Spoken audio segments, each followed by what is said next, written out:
नए नियम में कहाँ लिखा है दशमांश दो? अब बताऊंगा मैं कितनी जगह पे लिखी है ये बात। हम कौन है? अब्राहम की संतान।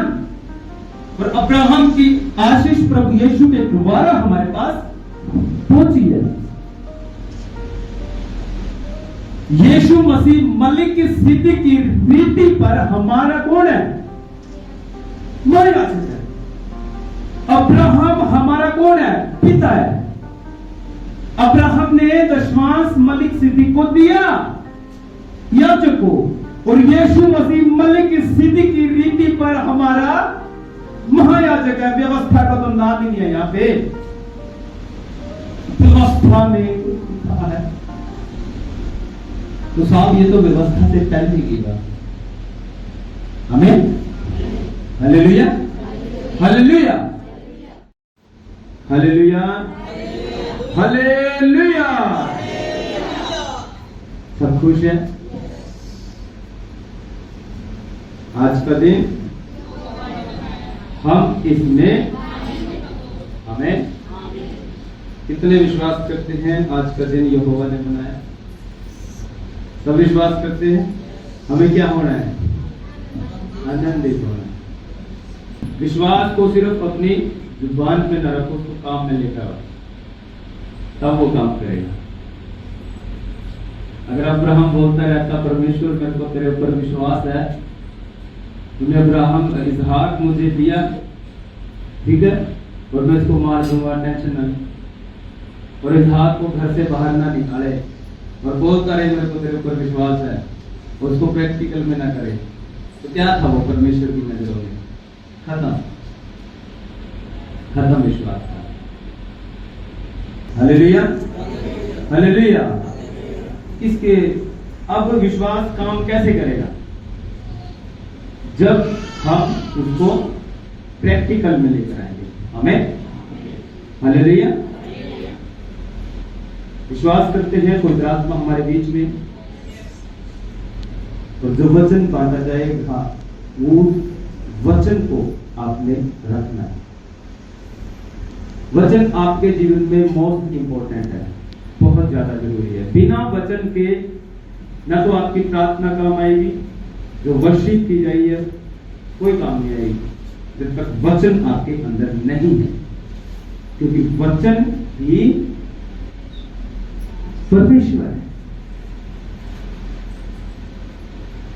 और भजन संहिता में लिखा है कि परमेश्वर ने अपने नाम से बढ़ के किसको महत्व दिया? वचन को महत्व दिया। इसलिए वचन परमेश्वर का मोस्ट इंपॉर्टेंट है। हमें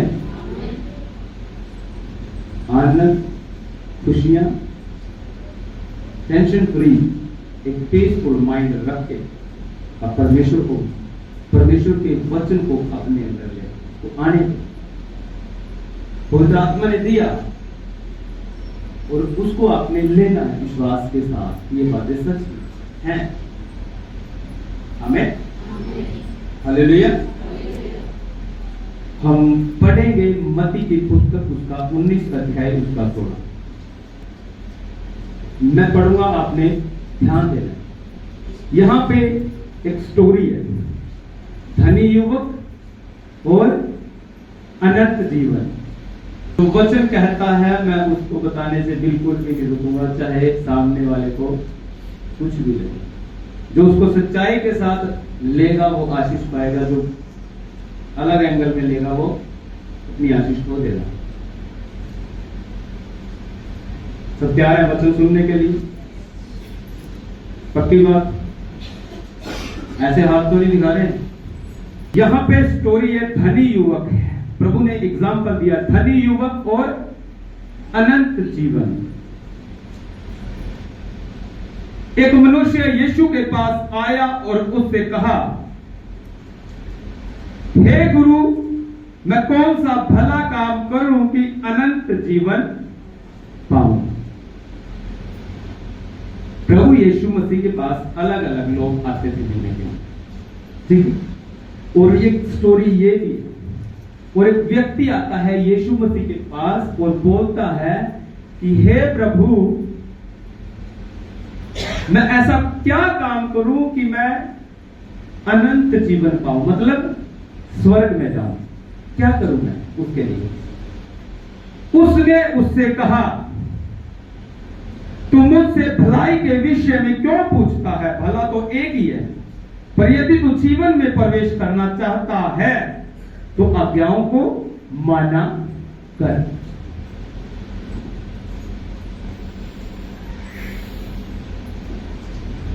अगर तू अनंत जीवन में प्रवेश करना चाहता है, इन बातों को भूलना नहीं है आपको। आगे स्टोरी में जाने से पहले पता होनी चाहिए कि पीछे हम लास्ट में बस क्या कर चुके हैं, ठीक है। यदि तू अनंत जीवन में प्रवेश करना चाहता है तो आज्ञाओं को माना कर। ये सही बात है,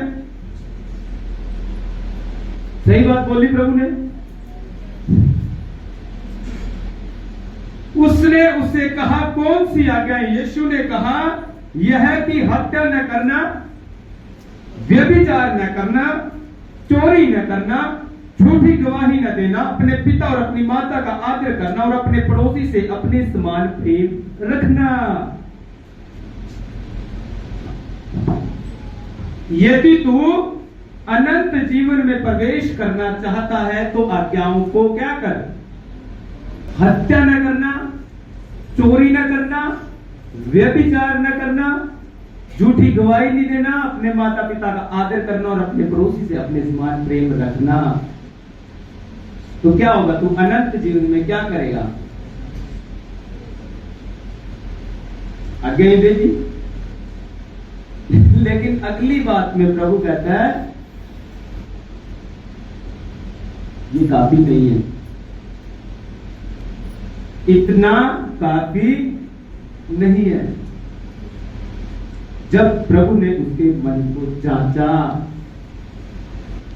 देखिए उस जवान ने उससे कहा, इन सब को तो मैंने माना है, अब मुझ में किस बात की घटी है? उसका ईमान ठुक नहीं रहा था कि मैं स्वर्ग में जाऊं। कहते ये तो बातें मैं मानता हूं प्रभु, जो आपने बोली ये काम मैं करता ही नहीं, लेकिन अब मुझ में किस बात की घटी है? यीशु ने उससे कहा, यदि तू सिद्ध होना चाहता है तो जा, अपना माल बेचकर कंगालों को दे, तुझे स्वर्ग में धन मिलेगा, और आकर मेरे पीछे बोले। सब कहें आमीन, हालेलुया, हालेलुया। प्रभु ने क्या कहा?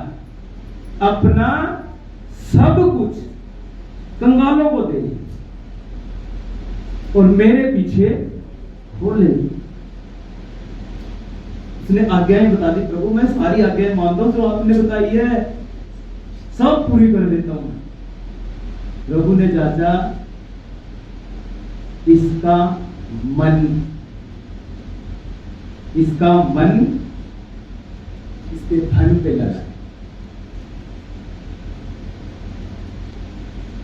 जहां तेरा मन वही तेरा धन। अगर आपका ध्यान स्वर्ग के काम कीजिए तो आपका धन इकट्ठा होगा। अगर आप दुनिया में है, मन आपका दुनिया में है, तो आपका धन यही इकट्ठा होगा, वहां नहीं। प्रभु ने चेक किया कि ये परमेश्वर से बढ़ के पैसे हो जाते हैं। लूका में लिखा है, तो अपने सारे मन, सारे प्राण, सारी शक्ति, सारी बुद्धि से अपने परमेश्वर से प्रेम कर, बढ़ के। यदि तू सिद्ध होना चाहता है तो जा, अपना माल बेचकर कंगालों को दे और तुझे स्वर्ग में धन मिलेगा, और आकर मेरे पीछे हो ले। पता क्या हुआ? परंतु वह जवान यह बात सुनकर उदास होकर चला गया, क्योंकि वह बहुत धनी था। कमाल के थे प्रभु यीशु। उसकी कहते हैं दुख की रग पकड़ ली। अपने बोलते हैं बंदे की दुखती रग पे हाथ मार दिया, उसकी रग पकड़ ली प्रभु ने। इसका मन किस बात पे? इसके धन पे। दो ईश्वर की हम मिलकर सेवा नहीं कर सकते, धन और परमेश्वर। या तो परमेश्वर या धन, एक ही कर सकते। आमीन। जहां परमेश्वर है वहां अनंत जीवन है। अब प्रभु का मतलब क्या था यार? अब प्रभु ये नहीं चाहता कि हम अब कोई घर जाके अपना सब कुछ बेचना भी हो, इसका कोई फायदा नहीं है। पास्टर जी ने बताया था। समझे प्रभु का मतलब? इंपॉर्टेंस, महत्व। आप किस चीज को महत्व ज्यादा दे रहे हो? आपके लिए आपका पैसा इंपॉर्टेंट नहीं होना चाहिए, आपके लिए आपका परमेश्वर फर्स्ट प्रायोरिटी होना चाहिए। जिस पैसे में परमेश्वर की हिस्सेदारी नहीं है, उसके अंदर परमेश्वर का हाथ भी नहीं है। एक होता है काला धन, होता है अगर उस कमाई में से परमेश्वर का हिस्सा नहीं है तो वो क्या है? काला धन है, तो शैतान का धन। और जिसके अंदर परमेश्वर की एंट्री है, परमेश्वर का हिस्सा है, वो वाइट मनी। ये व्यक्ति जिसको प्रभु ने सब कुछ बेचने के लिए बोला, उसका सारा ध्यान पैसे के ऊपर था। हम अब देखो, अपने पैसे के साथ ना तो हम स्वर्ग खरीद सकते, अपने पैसे के साथ ना तो हम प्रभु को अपने कंट्रोल में ले सकते। ना प्रभु मेरे को 10,000 तनख्वाह, 10 मतलब 9,000 तेरे काम में लाऊं, मेरे लगता है इतना चाहिए, ऐसा कर सकते हैं हम? है? अपने कंट्रोल में ले लेंगे परमेश्वर? नहीं। लेकिन वो पैसा जब बात परमेश्वर की आए तो उस पैसे की उस टाइम कोई वैल्यू नहीं रहेगी। परमेश्वर फर्स्ट प्रायोरिटी रखा। आमीन, हालेलुया। जब कहीं के घर पे प्रभु यीशु गया, प्रभु ने उसको बोला आज इस घर में उद्धार आया। ये बात कब बोली प्रभु ने? जब उसने जिनका लुटा था सारा वापस कर। आमीन, हालेलुया, हालेलुया। आगे लिखा है, तब यीशु ने अपने चेलों से कहा, मैं तुमसे सच कहता हूं कि धनवान का स्वर्ग के राज्य में प्रवेश करना कठिन है। धनवान का स्वर्ग के राज्य में प्रवेश करना क्या है? कठिन है। कितने मानते हैं बात?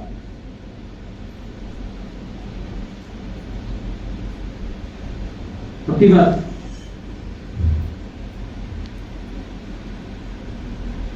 अब इस बात को लेके बैठ तो मदर स्टेज पर रुके मारा करा सारे धनी नरक में। तो प्रभु ने साफ साफ बोल दिया, जिन जिन के पास पैसा है, अमीर है, तगड़े हैं, वो सारे नरक में जाएंगे। और वचन कहता है धन की आशीष यहोवा की ओर से होती है। लिखा है धन की आशीष, लेकिन यहां पे लिखा था धन्यवाद स्वर्ग के राज्य में प्रवेश। समझे वचन का मतलब? समझे? आपके लिए पैसा ईश्वर नहीं होना चाहिए।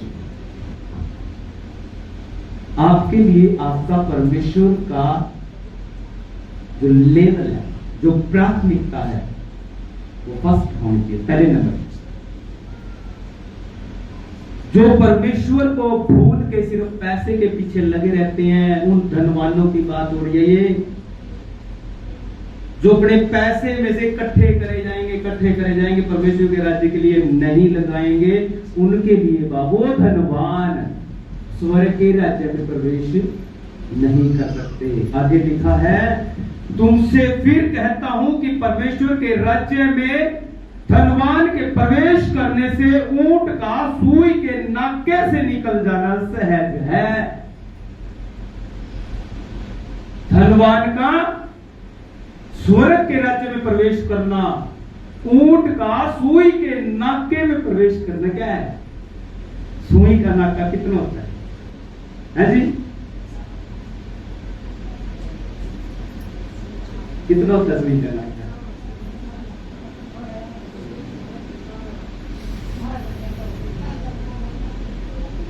लेकिन ये वो सुई की बात नहीं हो रही जिसके साथ आप कपड़ा सिलते हो, ठीक है? ये वो सुई नहीं है। यरूशलेम के अंदर एक बड़ा द्वार होता था, बहुत बड़ा गेट होता था, और उस बड़े गेट में से एक छोटा सा रास्ता होता था, तो उसको सुई का नाका बोलते थे। जब ऊंटों को उसके बीच में से निकालते थे तो उनके ऊपर से सारा सामान उतार के ऊंटों को बड़ा नीचे बैठा के ऐसे बैठ के बड़ी मुश्किल से उनको निकाला जाता था। वो सुई का नाका उसका नाम है, ठीक है? ये यरूशलेम में द्वार होता था सुई का, वहां की बात हो रही है। तो ऊंट का सुई के नाके से प्रवेश करना सहज होता है, लेकिन धनवान का स्वर्ग के राज्य में जाना बड़ा मुश्किल है। तो ऊंट का क्या करते थे? सारा बोझ उतारना पड़ता था। आप लोगों को क्या करना है?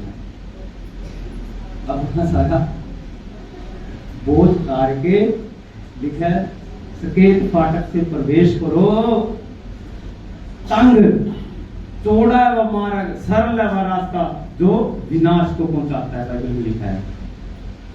आमीन, हालेलुया, हालेलुया। यह सुनकर चेलों ने बहुत चकित होकर कहा, फिर किसका उद्धार हो सकता है? यीशु ने उनकी ओर देखकर कहा, मनुष्यों से तो नहीं, लेकिन परमेश्वर से सब कुछ हो सकता है। आमीन, हालेलुया, हालेलुया। मत्ती 6 अध्याय उसका 24 में लिखा, कोई मनुष्य दो स्वामियों की सेवा, क्योंकि वह एक से बैर और दूसरे से प्रेम रखेगा, या एक से मिला रहेगा और दूसरे को तुच्छ जानेगा। तुम परमेश्वर और धन दोनों की सेवा नहीं कर सकते। आमीन, हालेलुया। ये बात मैंने समझाई, सिंपल। जब बात परमेश्वर की आ जाए,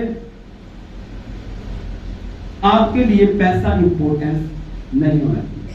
प्रेरितों के काम में जब कलीसियाएं शुरू हुई, स्थापित हुई, तो बाइबल कहती है पूरी कलीसिया ऐसी थी कि वो संपत्ति जो उनकी थी उसको कोई अपनी मानता ही नहीं था। कहते थे हमारी संपत्ति मिलके समझा है।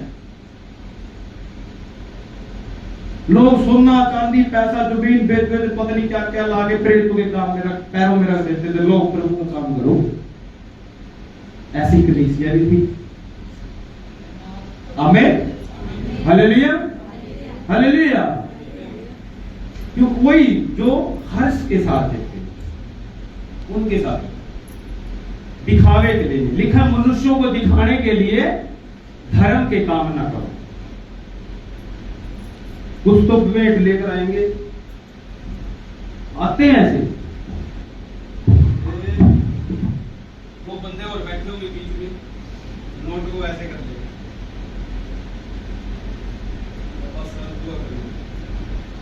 नोट दिखावे 500 का नोट है,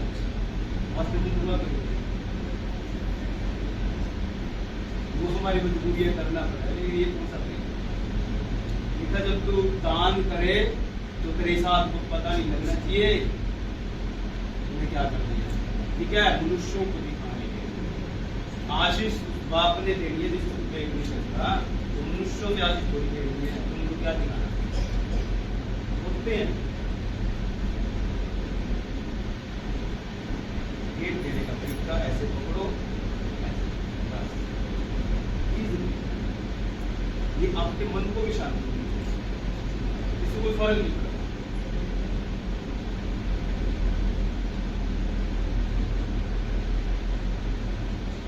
मिनट डालना बड़ा नोट मास्टर के हाथ में इधर कोई फर्क नहीं पड़ता। मैंने ना तो अपना घर बनाना इससे और ना अपनी शॉपिंग करनी, ना मैंने अपनी गड्डी देखा नहीं मेरे को फर्क पड़ेगा। हाँ हाँ माँ तेरे भाई साहब से मैं पाल यहाँ चाहे दूध तो जा के लिया ये चाहे यहाँ इस तरह के ऐसे नोटों की बुद्धि लिया तो लग रही है समझिए। तो इसलिए आप वो काम क्यों करें जिससे आपको बरकत ना मिले, समझ रहे हो? हर्ष के साथ, खुशी के साथ हम परमेश्वर की हमें हालेलुया हालेलुया। इसलिए मैं आपका ये बैग निकाल रहा हूं कि पास्टर खुश हो जाएगा। अच्छी बात है, आप लोगों के लिए हो रही है। मैं तो कहता हूं बड़ा हिम्मत का काम होता है ये। प्रभु में रहते हुए सबसे तगड़ा हिम्मत का काम तो यही है। लोगों से लड़ो, लड़ाई झगड़ाओ तो नॉर्मल चीजें हैं। जब बात यहाँ की आए तो समझे वचन क्या कहता है। हम दो ईश्वर की सेवा नहीं कर सकते। बाइबल में कहाँ लिखा है जी नहीं दी हमें दशमांश देना चाहिए। ये मेरे को लगा प्रभु ने कि मैं इस चीज के ऊपर बात पता होना चाहिए कि जो लोग परमेश्वर से पहले कुछ और रख के बैठे हैं। मेरे हिसाब से मेरे सर्विस का पहला संडे हुआ है मैं इस टॉपिक के ऊपर बात करता हूँ, लेकिन ये चीजें देनी जरूरी है। मेरे को लगता है कि अभी यार पता नहीं सामने वाला क्या सोचेगा, ला पास्टर साहब तो वैसे की बात लोग विवाही करे है किसी के मन में ऐसी बात है जी। ऐसा कोड नहीं रखना चाहिए। मैंने जो भी बातें बोली हैं वो यहां से बोली है, इससे बाहर कुछ है तो आप बताएं। बाइबल कहती है हम दो ईश्वर की सेवा नहीं कर सकते, पढ़ा है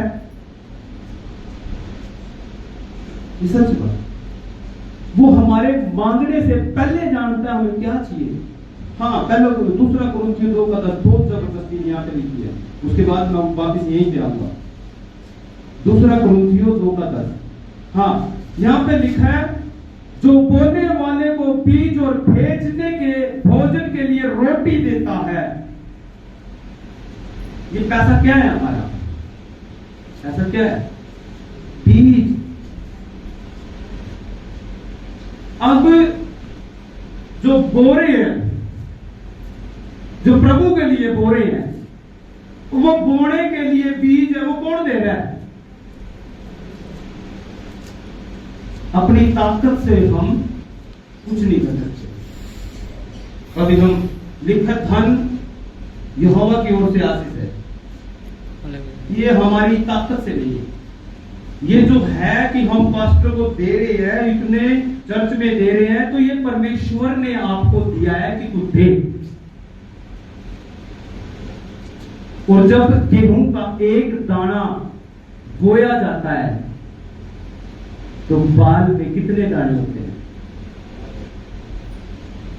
ये बीज है, जब इसको बोओगे तो कितने लेकर आएंगे? ये तो मैं तो कहता हूं ये तो बिजनेस कर लो परमेश्वर के साथ है बस। वो अरे काटो वो ठीक है, क्योंकि बाइबल कहती है वो 1000 गुना देने वाला परमेश्वर है।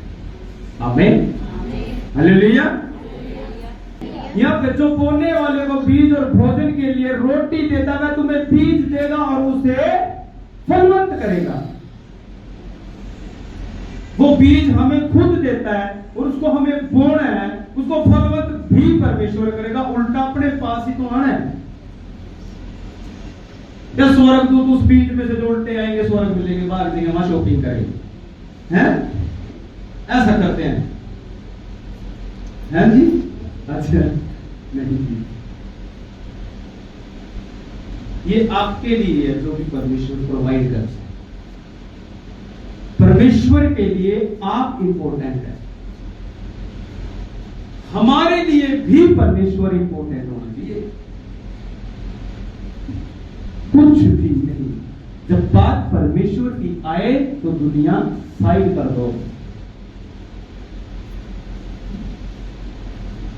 प्रभु ने तो अपने माँ बाप को भी एक साइड कर दिया। कहते तेरे भाई और तेरी माता तुझे बुलाते हैं। कहते मेरे माँ बाप भाई बहन वही है जो मेरे परमेश्वर की इच्छा पे चलते हैं। आमीन, हालेलुया, हालेलुया। अब वापिस वही, एक मनुष्य यीशु के पास आया, ये हमने पढ़ लिया।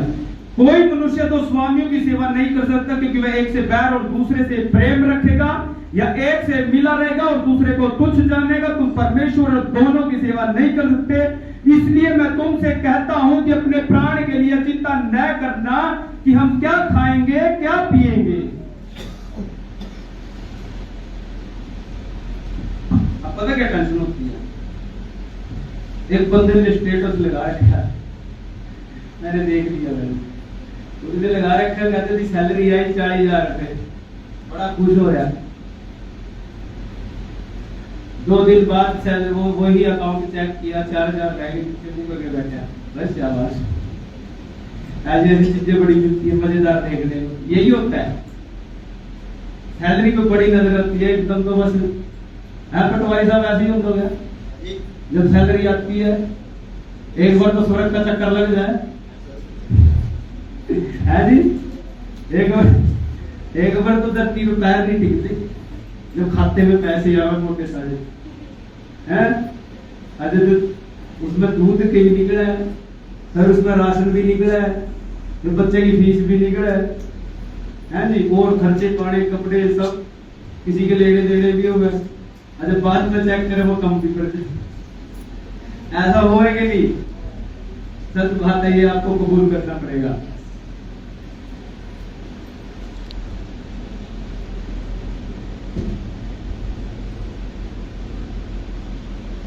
खाली होंगे अगर परमेश्वर का हिस्सा उस पर कभी उस कमाई की नहीं है। ये कड़वी सच्चाई है, ये पीनी चाहिए आपको।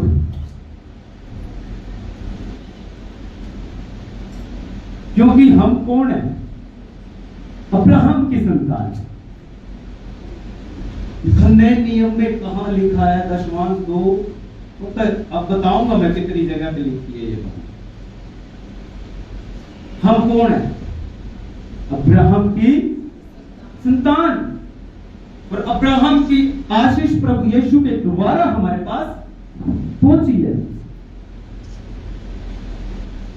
यीशु मसीह मलिक की सिद्धि की रीति पर हमारा कौन है? महायाजक है। अब्राहम हमारा कौन है? पिता है।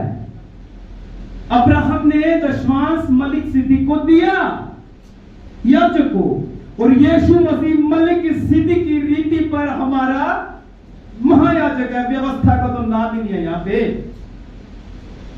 व्यवस्था में लिखा है तो साहब ये तो व्यवस्था से पहले की बात। आमीन, हालेलुया, हालेलुया। हे कपटी शास्त्रियों और फरीसियों, तुम पर हाय। हे कपटी शास्त्रियों फरीसियों, तुम पर हाय। तुम पुदीने और सौंफ और जीरे का दशमांश तो देते हो। ये नए नियम की बात है, प्रभु यीशु को बोल रहे हैं। एक कपटी शास्त्री फरीसियों, तुम पर आए, तुम पुदीने सौंफ और जीरे, वो सौंफ पुदीने तक का भी दशमांश निकालते थे जो शास्त्री फरीसी होते थे। मतलब वो नियम कितने पक्के होते थे। तुम इन चीजों का दशमांश तो निकालते हो, परंतु तुमने व्यवस्था की गंभीर बातों पर न्याय, दया और विश्वास को छोड़ दिया। चाहिए था कि इन्हें भी करते और उन्हें भी ना छोड़ते।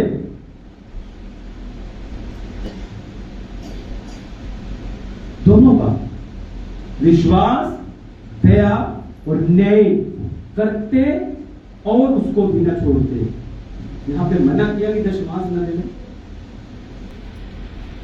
मलाकी 3 उसका 10 में लिखा है, सारे भेंट दशमांश मेरे भवन में ले आओ ताकि भोजन वस्तु की घटी न रहे। ये यहोवा की वाणी है। ये यहोवा की वाणी है। जब बात पैसे की आती है, परमेश्वर मूसा को जब 10 आज्ञाएं दी, वहां पे लिखे तो अपने परमेश्वर की परीक्षा न करना, लेकिन यहाँ पे बात परमेश्वर परखने की बात करता है कि इस बात में मुझे परख के देखो। चाहे आपका घर का खर्च जो मर्जी हो, एक्सपीरियंस करके देखो, उस पैसे में बरकत आएगी। शैतान ने मन भरा पड़ा है, भरा पड़ा। चर्च में कौन सा टोटता आ जाएगा जो मैं नहीं दूंगा, क्या निकाले? तो लोग दशमांश नहीं जा रहा, कुछ तो जा ही रहा। परमेश्वर कहता है तुम लूटते हो। अगर दशमांश आपका नहीं आ रहा है तो आप क्या कर रहे हो? मैं फिर कहता हूं, ये कड़वा सच है, लेना पड़ेगा आपको। आप परमेश्वर को लूटते हो। मैं नहीं कहता, बाइबल कहती है मलाकी 3 वर्ष से पहले, तुमने मुझे लूटा है। अब जिसको लूटते हैं और उसी को बोलते हैं। अब किसी के घर में चोरी करके, और उसको पता इसने मेरे घर में चोरी करी है, और उसी से आप फिर कुछ और मांगो, क्या देगा वो? देसी बात, क्या दे देगा? खत्म। लिखा सब कुछ पढ़ लो, बहम ना पढ़ो।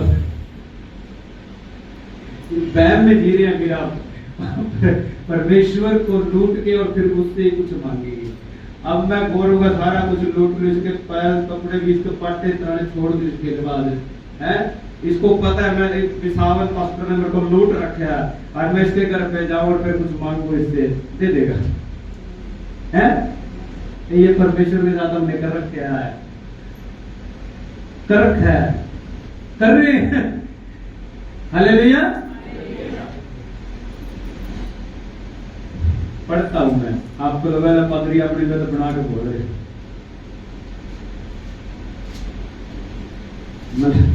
मलाकी 3 इसका 6 से ही पढ़ूंगा मैं। दशमांश की हेडिंग भी पूरी बना के लिखी है, दशमांश की चोरी। ठीक है, क्योंकि मैं यहोवा बदलता नहीं, इसी कारण है याकूब की संतान तुम नष्ट नहीं हुए। अपने पुरखाओं के दिनों से तुम लोग मेरी विधियों से हटते आए और उनका पालन नहीं करते। तुम मेरी ओर फिरो, तब मैं भी तुम्हारी ओर फिरूंगा। सेनाओं का यहोवा का यही वचन है। परंतु तुम पूछते हो हम किस बात में फिरे? क्या मनुष्य परमेश्वर को धोखा? क्या मनुष्य परमेश्वर को धोखा दे सकता है? उसके सामने चालाकी मार देगा?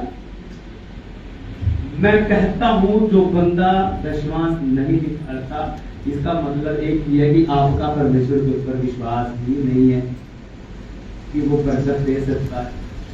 क्यों? आप दशमांश रख के सोचते हो अगर दशमांश चल गया तो खर्चे पूरे नहीं हुए।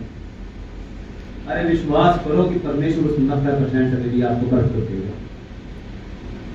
पक्का गारंटी करता हूं, अगर वो आपने रख लिया परमेश्वर का, आपका 100 में भी काम नहीं चलेगा, नहीं चलेगा। ये प्रैक्टिकल एक्सपीरियंस है, नहीं चलेगा। 90 में काम चल जाएगा, और फिर 100 का 100 रख लिया, परमेश्वर का नहीं निकाला। मैं कहता हूँ 110 और उतारे लेने पड़ेंगे किसी ने, 100 में काम नहीं चलेगा।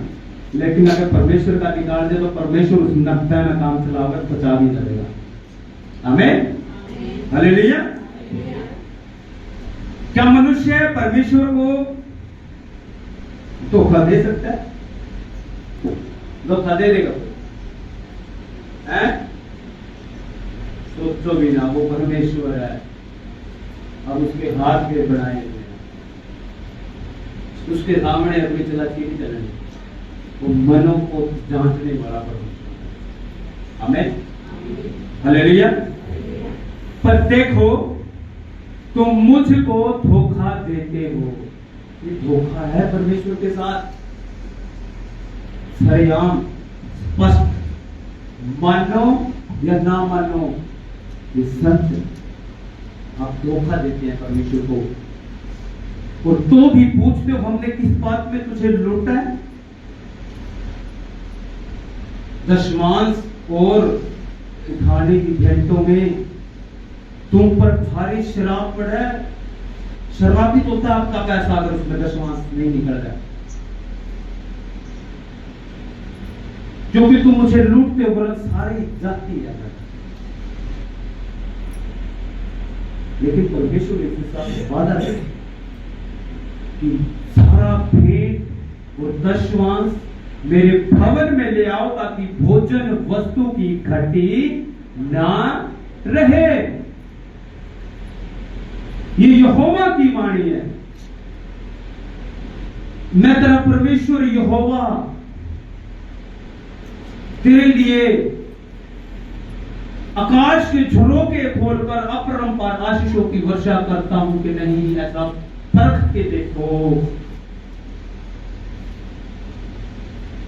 मैं तुम्हारे नाश करने वाले को ऐसा गुर दूंगा, तुम्हारी भूमि की उपज को दोबारा नष्ट नहीं करने पाएगा, और ना ही तुम्हारी दाख लगाओगे पर कभी कच्चे नहीं रहेंगे। परमेश्वर आपके पैसे को सिक्योरिटी देगा, फिजूल खर्ची नहीं। डॉक्टरों के पास नहीं,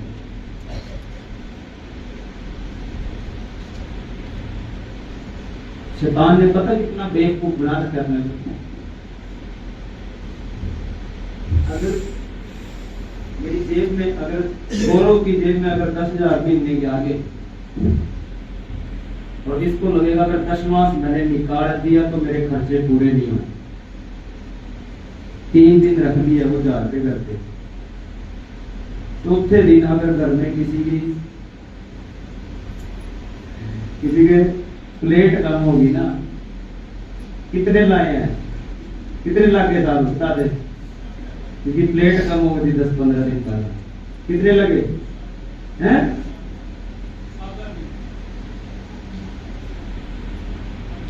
कितने महीने का 10वां से ले लिया शैतान ने, कितने महीने का ले लिया?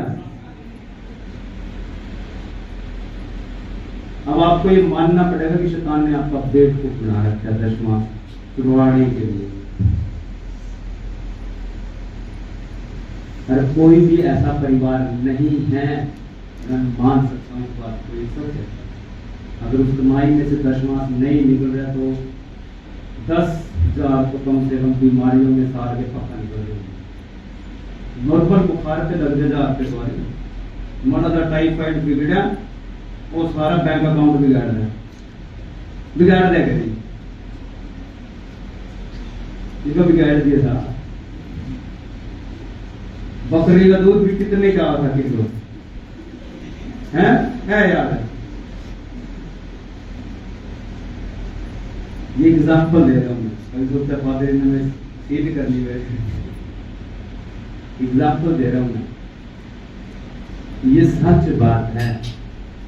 परमेश्वर को मत लूटो, परमेश्वर के लिए रखोगे तो परमेश्वर आपके पैसे को सिक्योरिटी देगा, सेव करेगा, वो 90 में बरकत देगा, फिजूल खर्ची नहीं जाएगी, ठीक है? वो बीमारियों में नहीं जाएगा, वो किसी ऐसी जगह पे नहीं लगेगा कि जहां नहीं लगना चाहिए।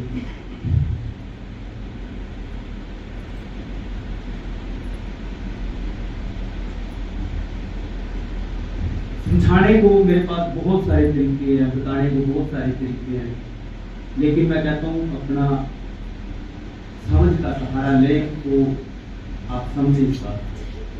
परमेश्वर आपका विरोधी नहीं है कि वो आपको आपके पैसे को सिक्योरिटी ना दे। पैसा एक ऐसी चीज है, उसकी बरकत आप पैसे से ही दे।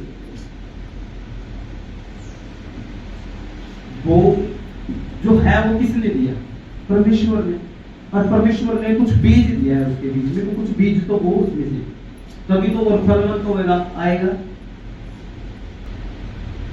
इसलिए मैं तुमसे कहता हूं कि अपने प्राण के लिए चिंता न करना कि हम क्या खाएंगे और क्या पिएंगे, और न अपने शरीर के लिए कि क्या पहनेंगे। छोड़ दो ये टेंशन, पता नहीं क्या हो जाएगा। ये चिंता परमेश्वर की है। वो आप कितनी केयर कर सकते हैं अपने बच्चों की, यार खुद की कितनी कर सकते हैं, एंड लेवल पे पूरा हद तक। जहां आपका एंड लेवल खत्म होता है, जहां आपकी हद खत्म होती है, और उससे कहीं आगे अपने बाप की शुरू होती है, जो हमारी चिंता करता है हमें। हालेलुया। तो क्यों हम उस चीज को इतना इंपॉर्टेंस दें और परमेश्वर को भूल दें। और फिर मतलब 20 किलो की वो है कि नहीं है, वोट वहां दे सकते हैं, वो देंगे। क्यों? पैसे का बाप तो हमने कोई और बना रखा, जो फिजूल खर्ची के पास नाश करने वाला कोई और बना रखा। बाइक खराब हो गई, बाइक मिलने में एक बार बाइक पे कहीं कुछ भी हो गया, 1000 रुपये से कम मिस्त्री दे, ये तो छोटा मोटा काम भी कराते हैं।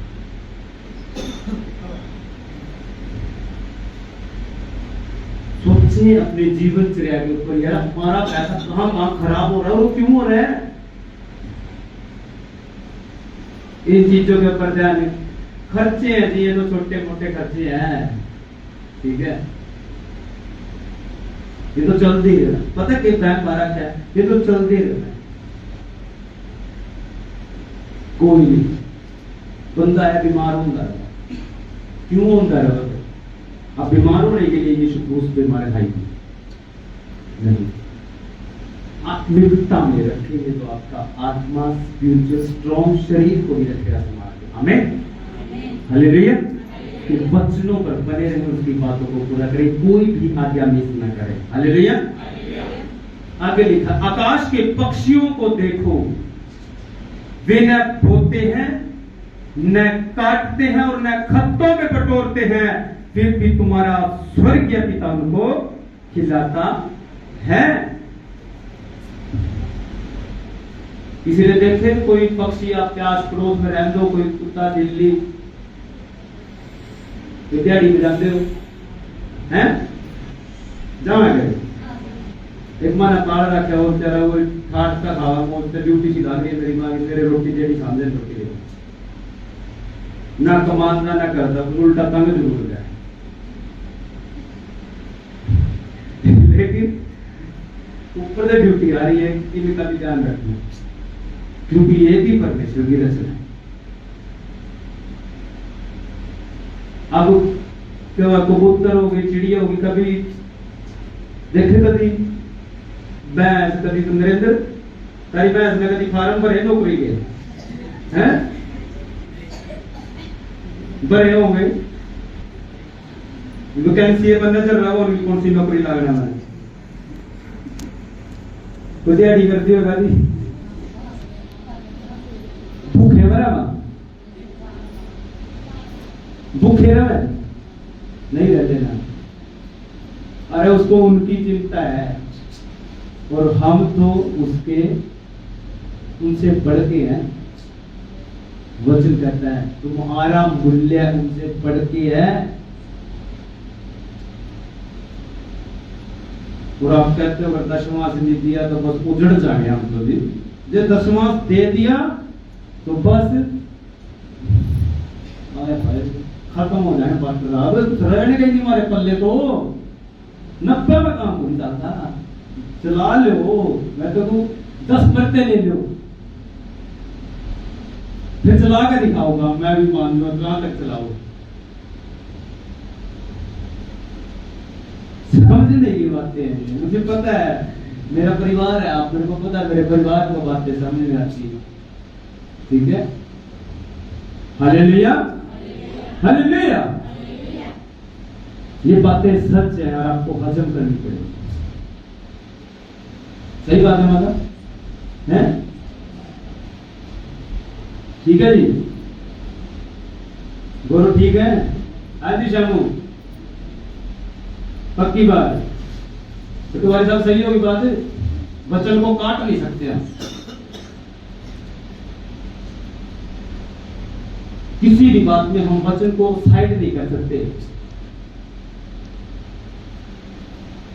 एक प्रचार करता करता कहने लगा प्रभु यीशु मसीह को ये नहीं ये करना चाहिए। अच्छा प्रभु नहीं सिखाने लगे थे, अरे आप उसको नहीं सिखा सकते, उसने जो बोल दिया चुपचाप आंख बंद करो और करो विश्वास के साथ। आमीन, हालेलुया, हालेलुया। भेंट मनुष्य के लिए मार्ग होती है। सबने सुनी है ये मीठे मीठे शब्द, सबने सुनी है जी? किसी ने कड़वे तो नहीं लगे थे? लपदरी लालच जो है बोल बोल गया है, पदरी लालच दे रहे। ये नीति वचन 18, 16, 18 ऐसे आगे पीछे लिखा है वहां पे। भेंट मनुष्य के लिए मार्ग खोलती है और बड़े स्थानों पर लेकर जाती है। आमीन, हालेलुया, हालेलुया।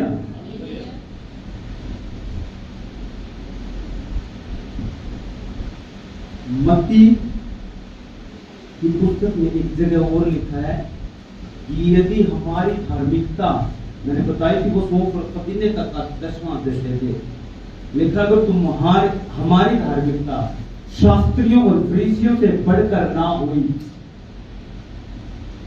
तो हम स्वर्ग के राज्य में प्रवेश नहीं कर सकते। अरे यहाँ तो 10वां से बढ़ के बातें हो रही हैं,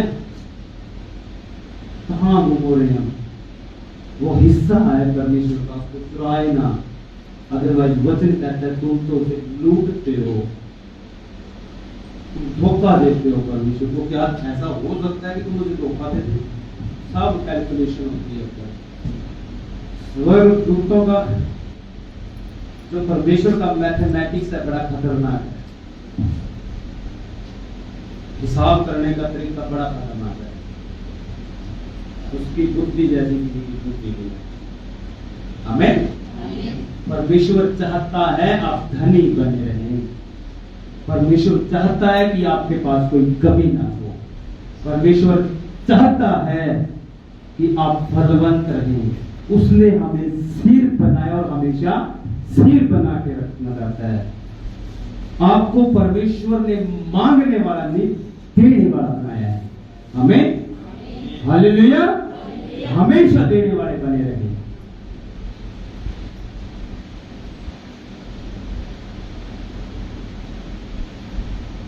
सबको समझ आई बातें? पक्की बात? बाकी खुदा करते थे खमीर मेरी बात है, ये सच है। बस मैं चाहता हूं मेरी कलीसिया अमीर हो, पूरी तकलीफ जरूर, सबके पास अपनी अपनी गड्डी हो, सबके जबरदस्त अच्छे घर हो, सबके है कर सकते हैं। टाइम लग सकता है लेकिन चलो प्रभु में, प्रभु आपके रास्ते खोल लेगा। 1-2 महीना करेंगे, वो जब रास्ते खोलने की बारी आएगी तीसरे महीने फिर कहीं ना कहीं शैतान आएगा, कांटा चुप हो देगा, रुक थोड़ा स्टॉप कर, कहां भाग रहा? वो जहां परमेश्वर ने रास्ते खोले रास्ते से कर। ये जो शैतान कांटे मारा है उन कांटों को तोड़ो या उसके लिए सुरक्षा का करना, लेकिन प्रभु में से हिलो, खड़े रहो, अड़े रहो। हालेलुया। ये बीमारियां लेकर आती है चीज, शराब लेकर आएगी, कलेश लेकर आएगी। जहां आज्ञा टूटती वहां शैतान काम करता है, सीधी सी। जहां हमारा मन वहीं हमारा धन। परमेश्वर का कोई भी वचन जो हम पढ़ते हैं, जो हमने सुना है, वो बिना किसी एक ही नहीं, हर बात का मतलब है कहीं ना कहीं। पवित्र आत्मा कहीं ना कहीं हमें सिखाना चाहता है, और ये प्रभु का सिस्टम है। कुछ लोगों की टेस्टिमनी हमने इसके ऊपर सुनी हुई है, जिन लोगों ने दशमांश निकालने शुरू किए, उनके बिजनेस कैसे उनके ऐसे रस्ते होते हैं। वो लगे जो आप करते हो, ये क्रिश्चियन बंदा है जिसकी ये कंपनी है, उसकी टेस्टिमनी, उसकी गवाही है। जब उसने स्टार्ट किया था तो बहुत ही टफ कंडीशन में था, लेकिन उस बंदे की टेस्टिमनी है कि मैंने दशमांश देना नहीं छोड़ा। मैं कहता हूं इससे ज्यादा कोई पेट टिकता नहीं होगा आज की दुनिया में। वो सच बात है, लेकिन आज उसकी संपत्ति हम आइडिया भी नहीं लगा सकते कितनी है, लेकिन आज वो इस टाइम 50% निकाल रहा है, 50वां हिस्सा निकाल रहा है परमेश्वर के काम के। अब देखो कितनी संस्थाएं, कितने चर्च उसने संभाल के रखे होंगे। उसने वफादार रहा वो परमेश्वर के लिए। जिसको विश्वास होगा परमेश्वर के ऊपर वही निकालेगा टैक्स। Hallelujah, hallelujah. तो ये सभी जन अपनी आंखें बंद करें।